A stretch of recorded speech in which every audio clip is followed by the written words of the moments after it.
Hi, magandang araw po sa inyong lahat for our second reading of the day. Tingnan naman po natin kung ano po ang makikita natin sa second reading of the day. No? Sana po ay napanood nyo na yung first reading. Ang tagal ko kung na-upload yan dahil wala na naman pong Sky Cable. So I hope na yan. No? Pili muna po tayo ng 10. No? 1, 2, 3, 4, 5, 6, 7, 8, 9, and 10.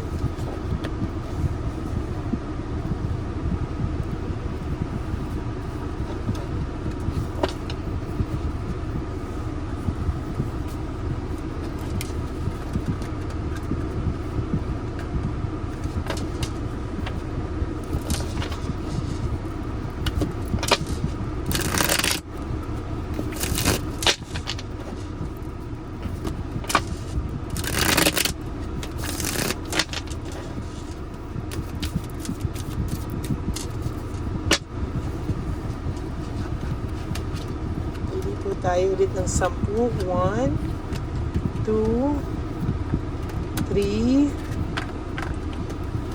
4, 5, 6, 7, 8, 9, and 10.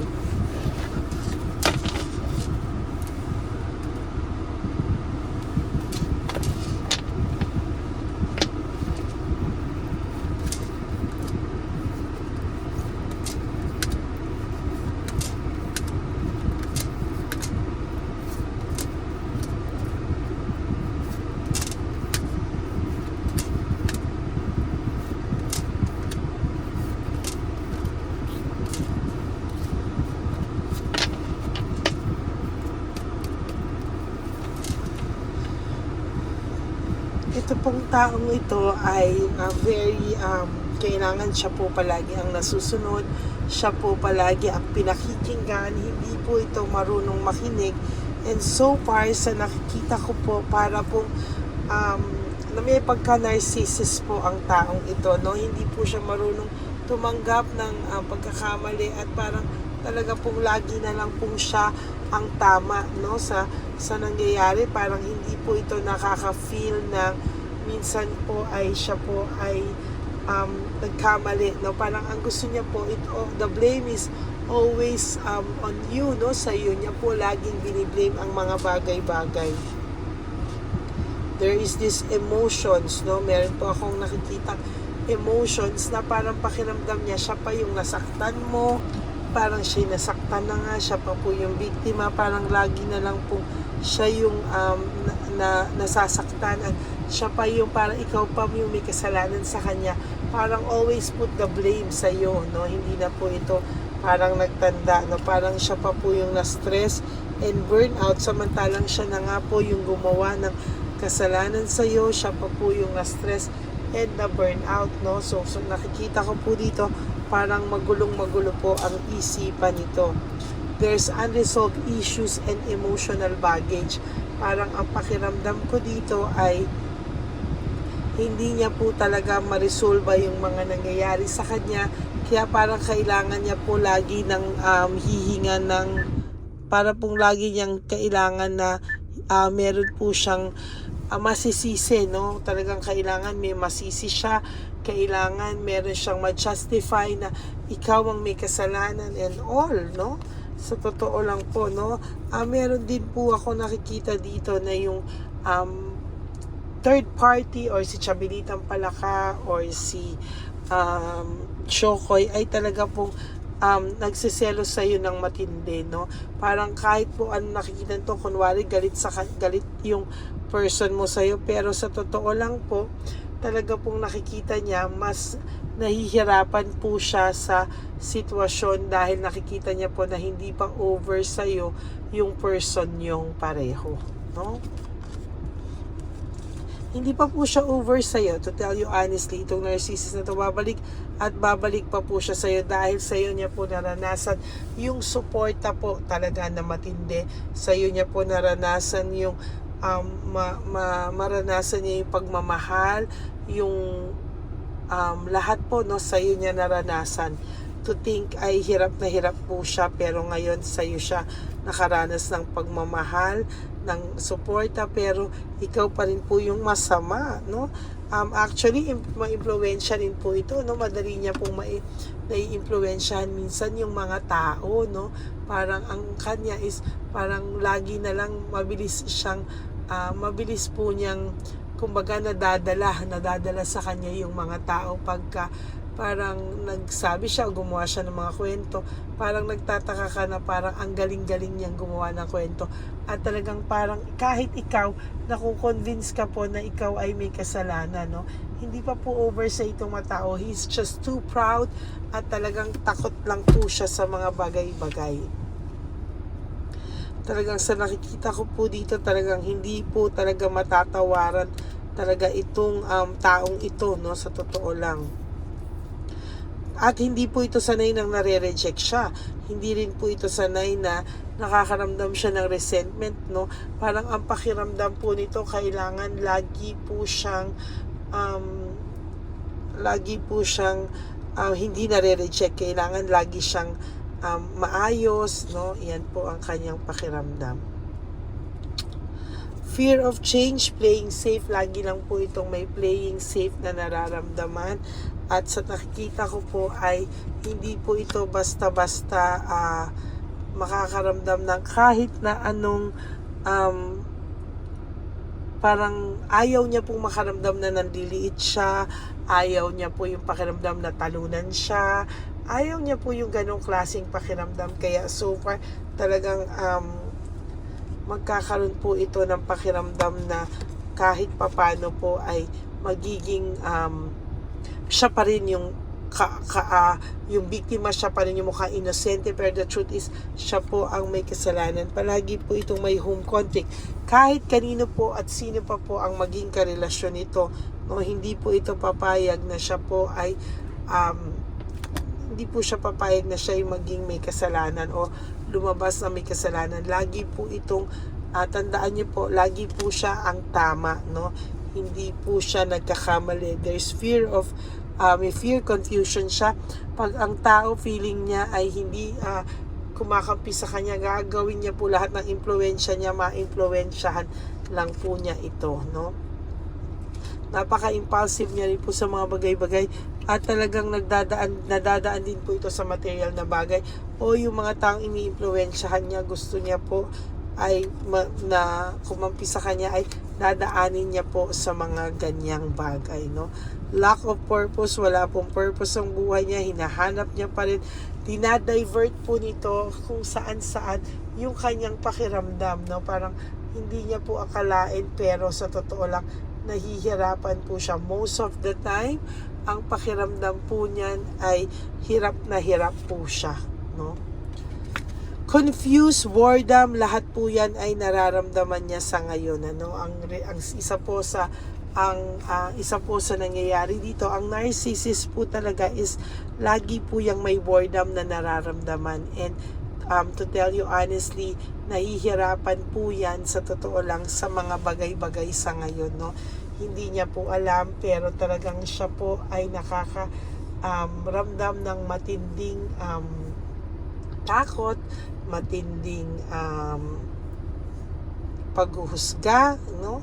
Matinding paghuhusga sa ibang tao, kaya ikaw po ang hinuhusgahan niya. Out of touch, kahit minsan wala po kayong pag-uusap, nararamdaman mo po na kahit wala kayong communication, naaaligaga ka po sa taong ito, no? Naaaligaga ka sa taong to, or freakery, medyo bakit nagtataka ka, wala kayong communication, hindi mo pa rin siya makalimutan, parang nandyan pa rin siya sa isipan mo, no? Kahit anong mangyari, distracted ka, no? Distracted ka, naguguluhan ka, kasi kahit ano pang mangyari, parang pakiramdam mo ay hindi siya nawawala, no? Hindi siya nawawala sa isipan mo.